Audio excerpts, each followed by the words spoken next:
Qui invece ci viene chiesto l'assunzione a tempo indeterminato di tutti i lavoratori, non è una condizione che può essere percorsa purtroppo. Tra le altre cose, delle 24 persone che sono state indicate come rappresentate da ADL Cobas e dalla CGIL, 5 non hanno neppure il badge, per cui sono assolutamente sconosciute da Grafica Veneta, probabilmente si sono infilati dentro perché quando i cavalli sono stanchi tutti quanti tendono ad assaltare la dirigenza.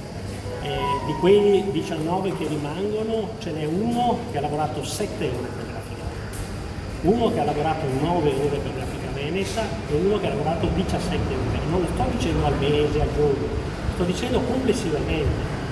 Rispetto a questo dobbiamo essere seri, non è che si può pensare, no? Grafica Veneta lascia il tavolo prefettizio azienda-sindacati sui lavoratori della BM Service, la cooperativa che lavorava per conto della tipografia di Trebaseleghe.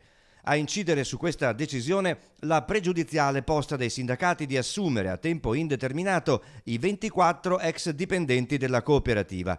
Nessuno di loro verrà assunto. Noi in questo momento siamo impegnati a pensare alle 370 famiglie che sono di Grafica Veneta, rispetto alle quali chiaramente noi dobbiamo dare prospettive di futuro e di futuro solido.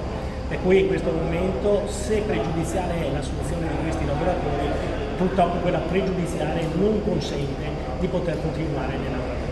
ADL Cobas e CGIL hanno definito inaccettabili le parole del legale dell'azienda e annunciato che i lavoratori continueranno a protestare con varie iniziative. Intanto i dipendenti della BM Service questo mese riceveranno lo stipendio di luglio. Lo ha comunicato ai sindacati il curatore incaricato dal tribunale alla gestione dell'azienda finita sotto inchiesta.